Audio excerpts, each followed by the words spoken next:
John, thank you for being with me today, and congratulations because I loved this movie. I first saw it at Tribeca last year, and so I'm really excited to be able to talk to you today Awesome. uh, about such. I revisited the movie over the weekend. It's a terrific story. So I have a lot of questions for you.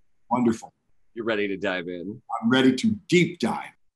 So when I talked to Etyan Fox, your director, he said that he'd written the role of Michael in mind, with you in mind. I'm wondering, did you have any hesitations about taking the role? I mean, what were your thoughts on the character? My agent calls me out of the blue and say, "Hey, do you know the director Etyan Fox?" And I said, "Yeah, he's written a movie with you in mind." And that had never happened to me in my career. I mean, I'd done my television and film work, but nobody had ever sort of fashioned a part for me, especially a lead part. And so I leapt at the opportunity.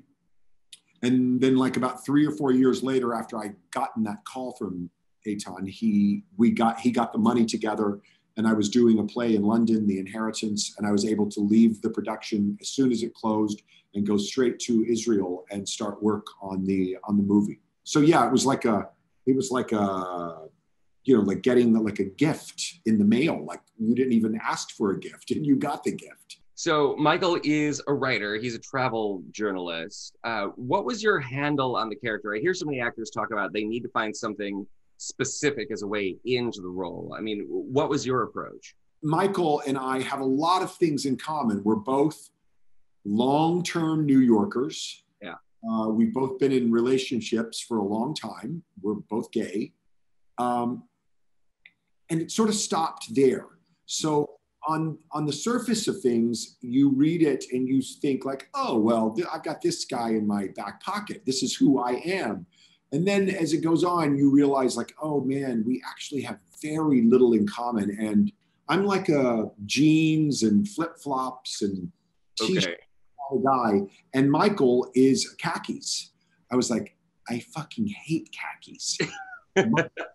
Wears khakis. And that tells me so much about just the kind of like almost conservative nature he has, not politically, but conservative approach to life. There is not that you know, if you wear khakis, it means you're conservative, but he just has an almost slightly buttoned down, staid relationship with the rest of the world. He's also very, very guarded when we first meet him, which is something that's sort of revealed over the course of the story.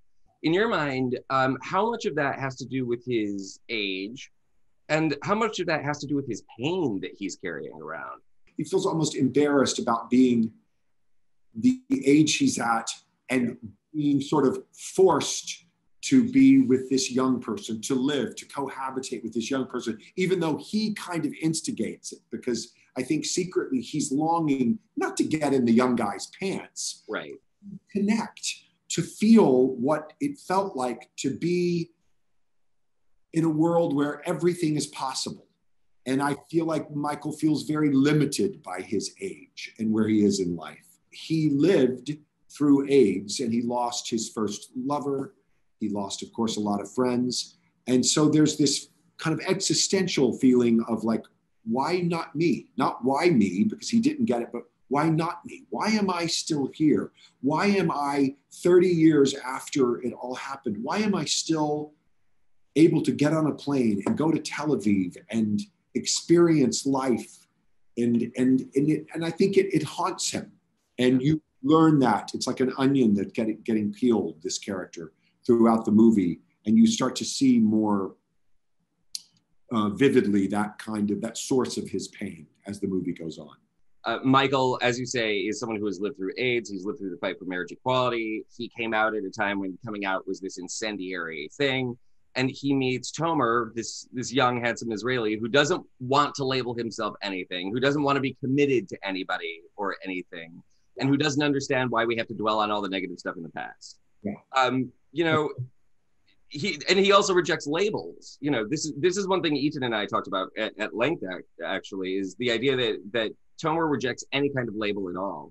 Yeah. I'm wondering, you know, for you as a queer man of a certain age yourself, how do you see the rejection of labels by a younger generation? Do you see that as a fear of commitment on some level? I think I see it both ways in some Yeah. ways. Yeah. But I don't want to reduce it, because I think wanting to feel free to be able to explore anything is great. And I think it's born out of what was sacrificed, all of the freedoms, the freedom not to be able to put a label on me came from people who were so afraid of that label, or did not, are the people who were lost, that generation that was lost.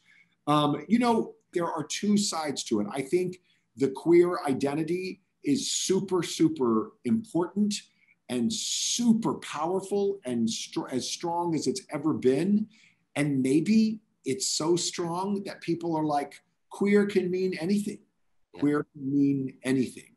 And I think that's really, really exciting, that maybe my generation doesn't know what the new kinds of identities will be. Because you have been openly gay throughout your career, as far as I know, since you've hit big. Yeah, pretty much. Yep. How do you feel like, do you feel like that has affected the opportunities you've had as an actor, both on stage or in Hollywood? Well, quite frankly, not really. Just I was never, I wasn't like poised, like I wasn't having a Brad Pitt moment when I was coming out. I was a character actor I'd probably already done some television, but the people who I really, really wanted to work with in the theater were people like Tony Kushner and Terrence McNally. And, and these people were out and proud. And I guess at the time I probably thought, well, if I stayed in the closet, and that just seems like such an ignominious way to try to be in the same room with those people. I'd be embarrassed. I wanted to impress them. So that might have part of my ambition might have been, that's why I came out, is like, I wanted to work with those guys. I wanted to be in that room with those people. One of the things that's so extraordinary about this moment is that there's so much more emphasis on representation, on gay, queer representation.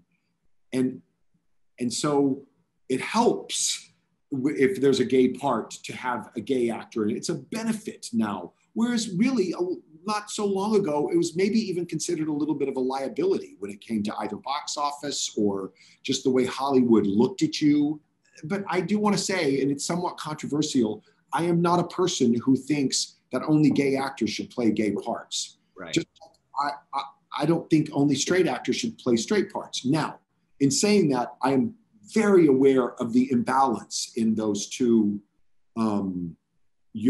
things. Yeah. That there has been a complete underrepresentation, queer representation in queer parts in television and film, and there has not been that in, of course, straight representation. Right. So that being said, it's like every gay actor should be considered for any gay part, but at the end of the day, if I'm the director, I want to cast who I think is the best, and I hope it's me, the gay guy, But my point is, for somebody who has been out as long as I've been, and probably had several times in my career that I frankly don't even remember, where I felt like, oh, I probably didn't get that because of maybe who I am.